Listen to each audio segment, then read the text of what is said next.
Hi, this is Victoria Nightingale here with another video, and today I'm going to be showing you how to make this really delicious, healthy stew. It's got celery, it's got garlic powder, it's got green beans, carrots, a little bit of white wine, fava beans. It's awesome. I absolutely love it. You can most certainly use other vegetables in it. I'm very sensitive to other things, so I prefer to stick with what works for me. A note about the fava beans.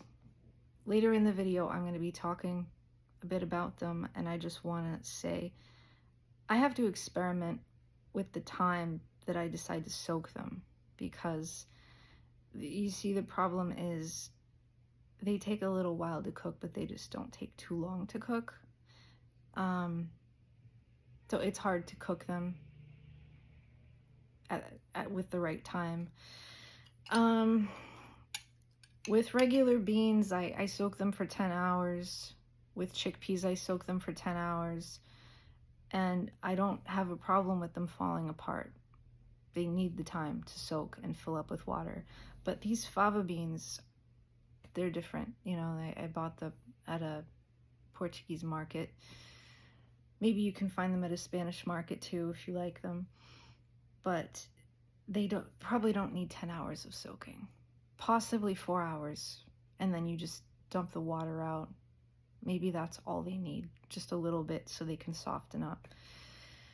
And most certainly always put them on top of everything before you put the lid on. They don't need more than like 10 minutes in those circumstances, because they will fall apart. If you soak them, they will fall apart more easily. If you don't soak them, yeah, it's a lose-lose situation. I mean, you cook the meat, then you cook the vegetables. The whole process takes the cooking time 30 minutes, I would say, in the end. And it just doesn't work out for the fava beans. But if you soak them and only cook them for 10 minutes, I think it'll be fine, as long as you don't put frozen carrots on top of them. Yeah, so it's a really delicious recipe. I've been trying to lose some weight, and I feel like this really does help me. It keeps me full. It keeps me satisfied. Yeah, if you're cooking for one, what I'm going to show you will probably last 5 days, seriously, if it's just you eating it. So I'm gonna go ahead and enjoy my food, and you're gonna go ahead, hopefully, and watch my video and learn how to make a nutritious stew.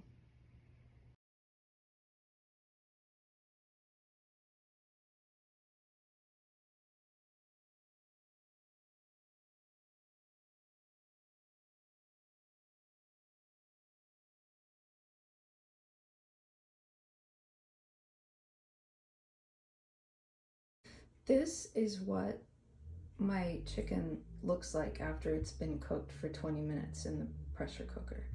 I generally like to buy like 5 or 6 thighs in a container, and then I like to take it out of the pot and I like to cut it up into smaller pieces, which is what I'm going to do right now. And then I'm gonna fill my pot with my vegetables, and then I'm gonna put my chicken on top and cook it. And I'll be showing you how to make sure your pressure cooker is working properly when I cook my vegetables. So here I have my pressure cooker full of its ingredients. I put in all my celery first, and then my meat, and then my favage, and then my carrots. And I'm going to start pressure cooking it soon. I just wanted to say when you fill your pressure cooker, try not to fill it as much as I filled mine. Like, it should maybe be like down to here. So I made a mistake once and I actually overfilled it. I filled it to the top and it ended up on its side. So don't make the same mistake I did. And another thing I wanted to say is, if you've been pressure cooking this on high, if it's been on high for like 15 minutes and this little gasket is not coming up, if it's not like raised up and like, that means that the pressure cooker is not full of pressure. So what needs to happen is the lid needs to come off, and you probably need to take this gasket out and put it back in place, because that will allow for this to actually do what it's supposed to do. Yeah, pressure cookers are funny. Lids are funny. I don't know why that happens, but there's a reason, I'm sure. Okay, so, all right, I'll show you what happens once it's full of pressure. As you can see, it is 5:46 and I just put the lid on and my stove is on high. Let's see how long this takes. Hopefully it'll work.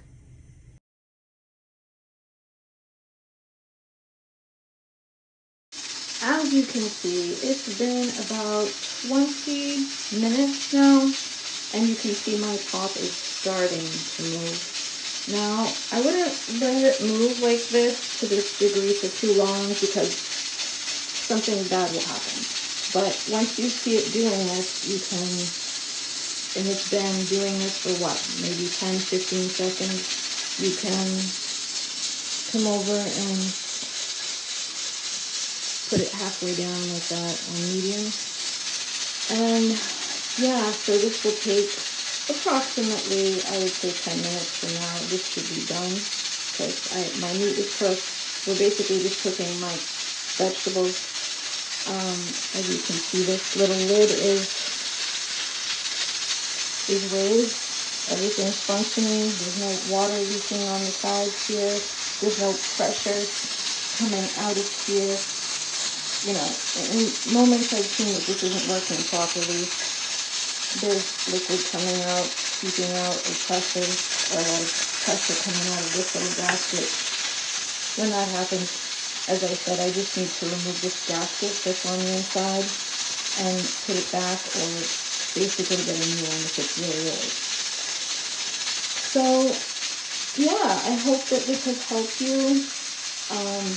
As I said, if you have anything frozen in there, it's probably not going to fill with pressure within 10 minutes. But if the heat is high enough and nothing is frozen, it should probably take between 10 and 15 minutes to fill with pressure and get going. And as you can see, my lid is in motion. It hasn't slowed down too much, and it's not violently moving to a degree where I would actually be worried about something happening. So I would say this is okay. It would be okay to leave your pressure cooker like this for however long, 20 minutes, 10 minutes, whatever you're cooking in there. But yeah, so vegetables maybe take about 10 minutes, I would say. Alright, and we'll see the finished result in a little while.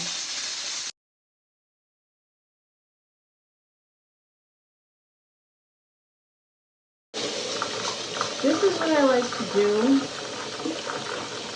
I like to run cold water over the pressure cooker, and it just gets rid of the steam so that you can more easily open the lid, or else you'd be waiting for an eternity.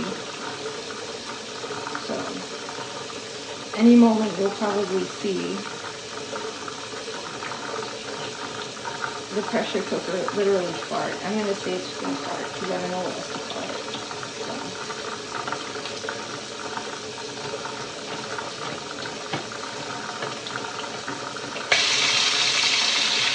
There it goes. It blew. Alright.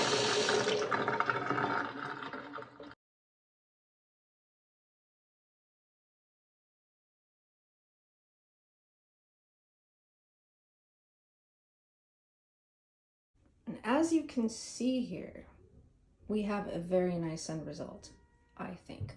The only thing I would suggest is to put the favage on top of everything before you put the lid on the pressure cooker, because these favage have a tendency to fall apart very easily, and I think the frozen carrots on top of them may have complicated matters for them. Yeah. You see, favage are tricky because if you don't soak them overnight, they will take forever to cook in the pressure cooker. Yeah, so the complicated thing is you have to cook the meat for like 20 minutes, but you cannot cook the favage for 10 minutes if you don't soak them. So if you don't soak them and you put them in with the meat, and which means you have to cook them with the vegetables after, they will end up broken apart, kind of like they are here a little bit. So I would say, I don't know, don't put frozen carrots in here. Like, try to keep everything cool, just not frozen, you know. Let things thaw out if you decide to be cooking with your pressure cooker. Yeah, aside from that, I think everything turned out great. I have some green beans in here, I have celery, I have carrots, I have chicken thigh. It was a little bit of work to take all the nerves, all the fascia and fat off the chicken in preparation of this, but it's well worth your time. It just makes the end result so much better. You don't have to deal with all the nerves and fat. I hate it. If you like linguiça, you can put linguiça in your stew when you cook your chicken. I don't. I like linguiça, but it doesn't really agree with me lately. So yeah, so this is a really great recipe if you are trying to lose weight, trying to maintain weight. It's very filling, and I've been making it. If you have any ideas for me on stews that would agree with me, like, I don't know, I can't eat too many different vegetables, but if you have any ideas, I would be open to hearing them. And yeah, I hope you enjoyed this video. Give me a thumbs up, subscribe. I hope to make more videos in the future about food or whatever else comes to mind. Take care.